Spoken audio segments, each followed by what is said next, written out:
From the jungles of South America, is this an unknown ape?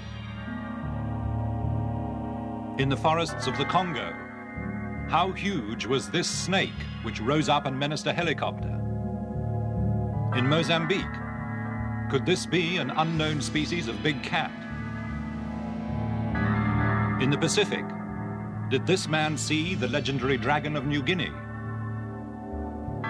Did the mammoth and the supposedly extinct creatures of the Ice Age really all die out? Mysteries from the Files of Arthur C. Clarke, author of 2001 and inventor of the communication satellite. Now in Sri Lanka, after a lifetime of science, space, and writing, he contemplates the mysteries of this and other worlds. Even in this small island, there are reports of strange animals not yet positively identified. The horned jackal and the devil bird with its hideous strangled shriek. Yet this jungle, even though it stretches as far as the eye can see, is nothing compared with the forests which cover much of Africa and South America. There's room for a whole zoo full of unknown animals there. And looking at this, I'm reminded of a riddle posed by an old philosopher. What is the most cunning of all the animals? That which no man has yet seen.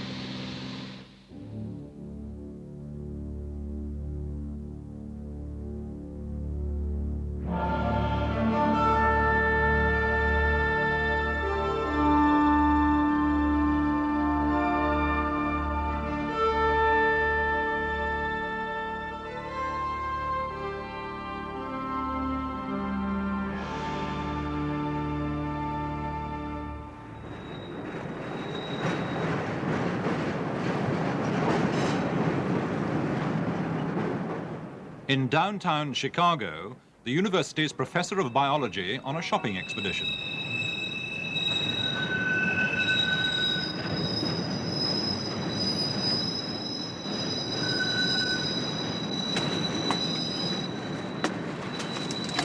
What is all of this you have? Well, a jungle machete, a jungle hammock, some medical supplies for the tropics, and a backpack. Where are you off to with it? Well, you may not believe this. We're off to Africa to look for dinosaurs.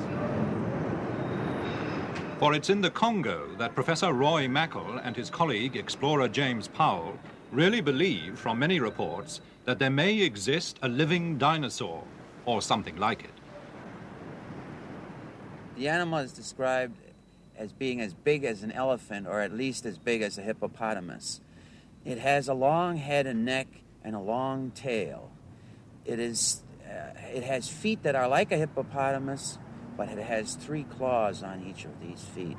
Every kind of animal that we can think of that is alive today doesn't fit this picture. The closest it comes to, and amazing as this may seem, is a dinosaur that is extinct perhaps 65 to 70 million years. It does have an almost perfect resemblance to certain types of dinosaurs, particularly the 3-clawed footprint. That's almost the trademark of certain long-necked dinosaurs.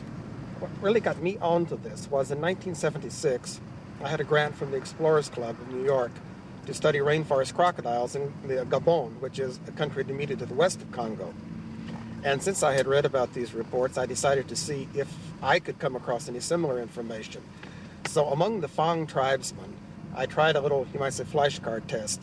I first of all showed them pictures of 5 animals which are reasonably common in the Gabon jungles. And in each case I would say, can you recognize this animal? What is it? He says, sure, of course, that's an elephant, that's a gorilla, that's a leopard, etc. These things live around here in the jungle. We know them. Then just as a control test, I showed him a picture of a bear. Now, there are no bear in Africa so far as we know. And I said, do you know that animal? He said, no, we've never seen this. That animal will not live around here. Then, just matter-of-factly, I showed him this. It's a picture of a diplodocus from a children's book on dinosaurs. I said, do you know that animal? And in several different villages, representing at least 2 different cultural groups, I would get consistent answers. Yes, that's the Nyamala. We know that animal. It lives back in the deep lakes, deep in the jungles. Well, the evidence is strong enough that there seems to be some strange animal in this Congo. And if it's a dinosaur, it may be interesting enough for us to leave Chicago, the bright lights, the ghost of Mayor Daley, and go to the Congo. Thus inspired, Chicago's Congo Expedition 1980 equips itself with the unknown. Well, since the hammock works, James, I think I'll try on this mosquito hat. It won't keep out any mosquitoes, but let's see if it keeps out the snowflakes today. Oh, that was great. The Parisian original. It feels warmer already. I don't feel any snowflakes, so it must work on mosquitoes, too. Somehow it doesn't look like the picture, does it? Well, that may sound a little crazy, and later we'll see what happened to them. But remember that until quite recently, people refused to believe in the mountain gorilla, the okapi, the Komodo dragon. They were all discovered in this century. Even the panda's a recent arrival. It was literally pandemonium when San Francisco gave an all-American welcome to a real VIP, a very important panda. Baby Sulin is the first giant panda to be brought to captivity. Now it's tea time with Mrs. Ruth Harkness. During a grueling expedition in China, she found Sulin crying in a hollow tree. But ever seen a happier panda than this? The okapi was dismissed as a fantasy of the pygmies, the mountain gorilla too, until the first specimens were killed.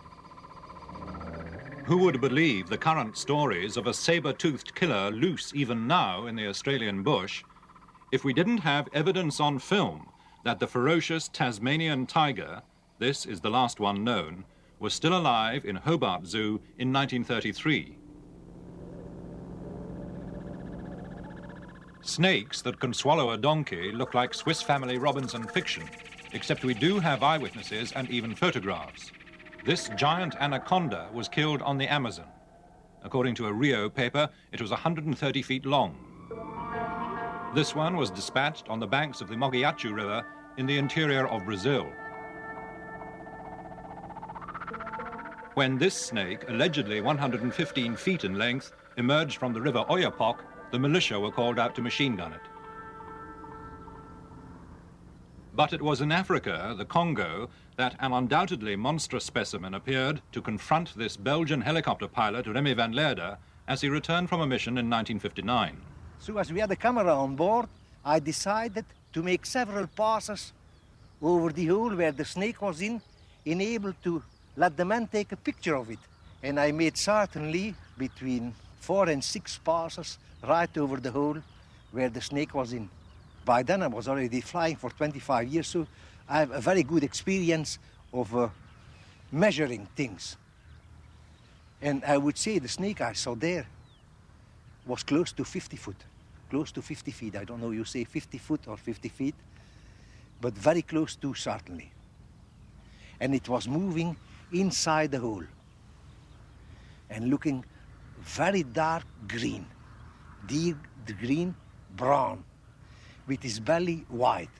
Now when I came down on that snake in his hole, and I would say at about 25, 30 foot up, the snake raised up by about, I would say, 10 foot. And I could very clearly and closely see the head, which was looking, and I could not make a better comparison, as with a very large horse, with big, very, very big jaws, looking triangular. And you're just standing up like there to me, and I feel and I'm convinced if I had been in its range, it would have struck at me, it would have been striking me. And yet, I would say it was certainly at least on the very 2 foot wide and 3 foot long. It could have easily eaten up a man. This is one of those rare cases where we have an expert witness and an excellent photograph. Analysis of the ground features suggests that this animal was indeed at least 40 feet long. So monstrous snakes do exist.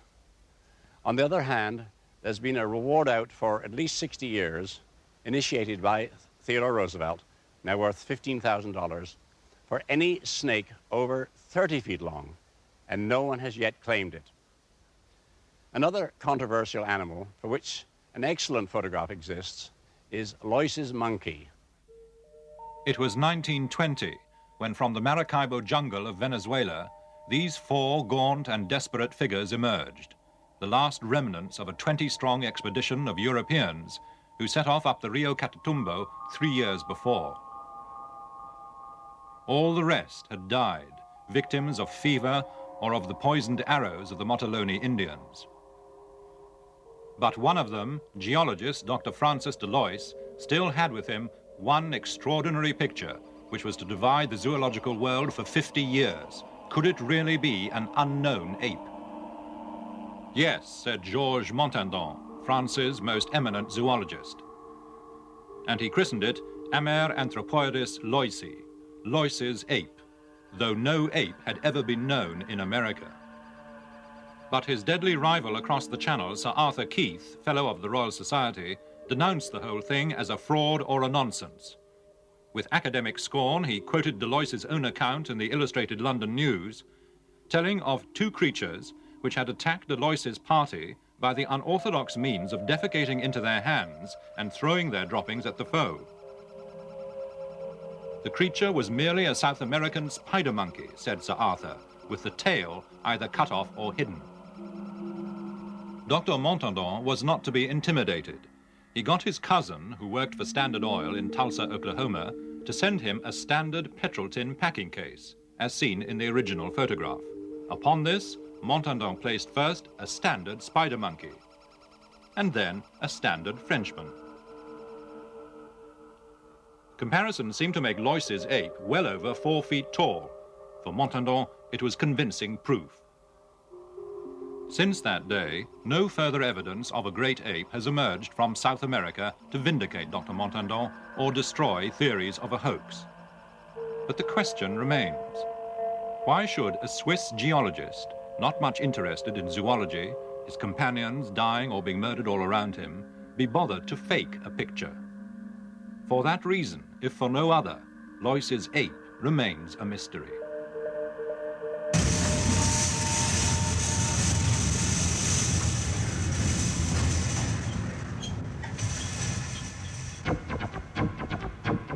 But the mystery of the king cheetah, for 50 years the obsession of white hunters in southern Africa, does now seem near a solution. Paul and Lena Bottriel sold everything they had, even their house, in order to pursue the legend of a beast, ferocious and striped, more like a tiger, which ran with the cheetahs. The normal cheetah we've known of for 5,000 years, and they've been absolutely identical. The Kubla Khan had 1,000 in his kennels, and many of these great princes and kings have had paintings and wall edgings done, and they've all shown the cheetah as we know, the normal spotted cheetah used for hunting, and there's been no difference for 5,000 years. And suddenly, in the last 50 years, we've come up with a cheetah which has these stripes and is completely different. There are some 26 skins. So everyone is absolutely standard. Stripes here, and the final part of the tail being ringed as with the tiger, which is a striped cat. The Bottriels hired a balloon to search silently over the bush, until on the Mozambique border they cornered their prey. And it was finally in Kruger Park that we found a live king cheetah that had been there for a number of years, and no one had really known about it, photographed it and filmed it. This is the only known film of the striped king cheetah, running here with ordinary spotted cheetahs.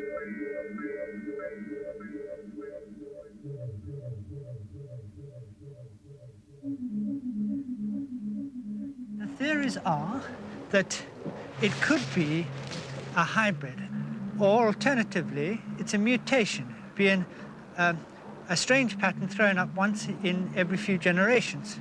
Or thirdly, a species, which in fact is avoided man and is living in the area of Rhodesia, Mozambique, South Africa, Mozambique.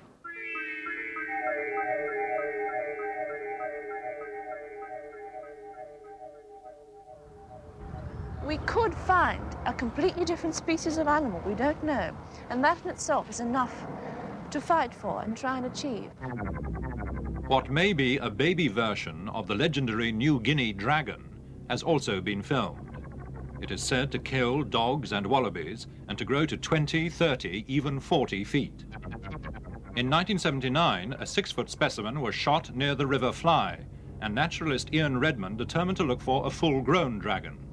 We were staking out water holes because the lizard has to come for water every day, and some of the water holes are in a creek bed, so you're below the level of the forest floor in a creek bed by a pool. And one day there were two of us a few hundred yards apart. I was sitting by one pool and another chap by another pool, and I'd been sitting there for several hours and nothing happened. It was about 10 o'clock in the morning, and I heard these footsteps. It's a forest floor, so there's lots of dry leaves on the floor. Just these quiet, softly scrunching of dry leaves. Now, if you hear a lizard moving through the forest, it's a scurrying sound. It doesn't sound like footsteps, and I thought it must be either the other chap coming over, whether he was playing about and trying to sneak up on me. I didn't know, but it sounded very stealthy. So I'm sitting down there, and I hear this coming up behind me, and obviously you decide at some point you've got to have a look. So as they were getting closer, I thought, well, person or animal, I'm going to see what it is. So I slowly sat up and looked around, and about 10 feet away, my eyes were about on the level of the bank, about 10 feet away there was a log, and just over the log was this great lizard head.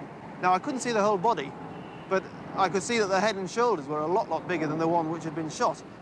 So I went down for my camera again, and as I went down to get my camera, the lizard moved away. But the hunt for another of the world's tantalizing missing creatures has help from all the latest gear that Japanese technology can muster.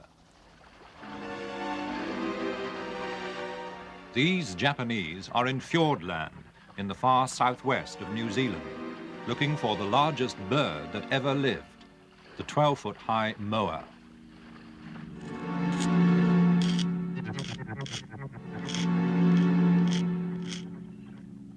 Excavations all over South Island have produced the massive bones of the moa. Flocks of their skeletons dominate New Zealand's museums.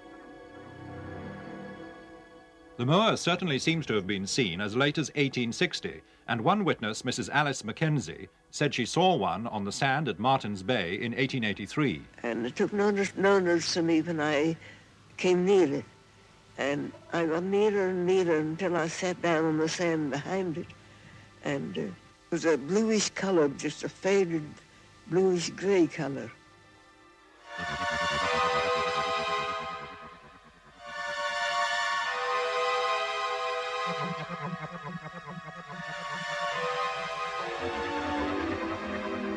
From the structure of the neck and head bones, and with the help of a computer, the Japanese have ingeniously constructed what they believe may have been the call of the moa.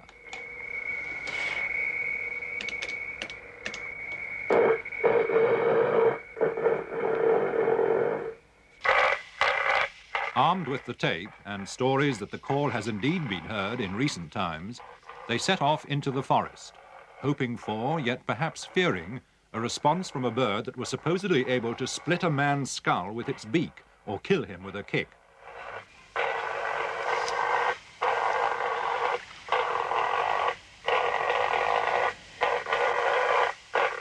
Sadly, there was no reply.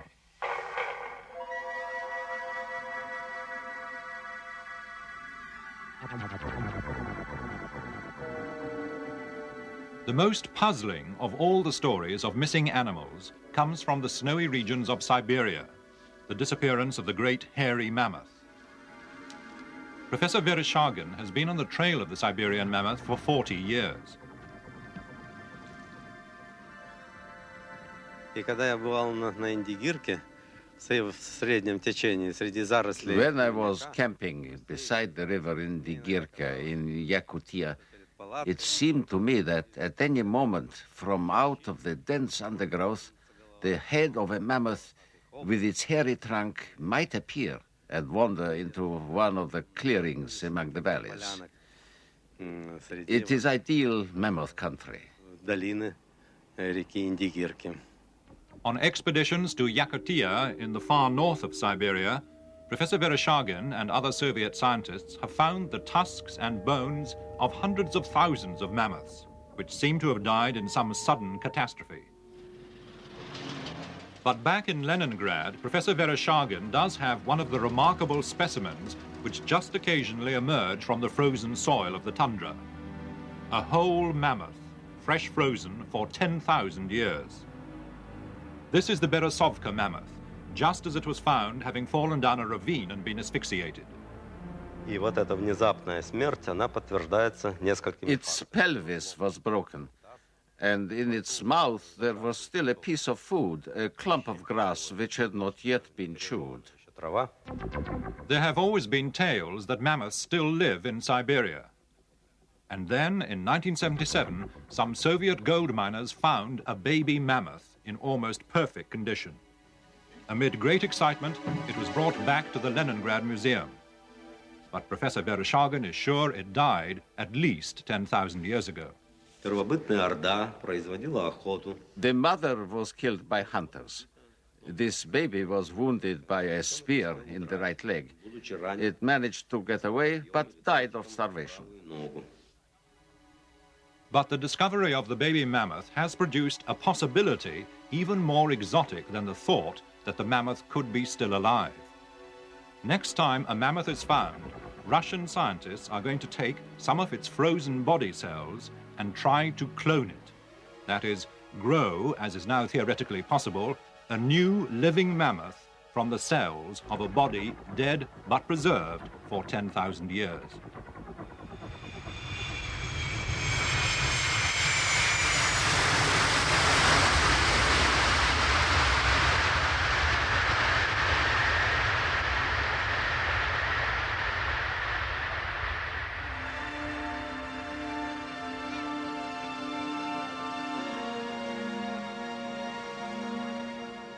Meanwhile, in the winter gloom of Kennedy Airport, the two intrepid dinosaur hunters return from their quest in the Congo.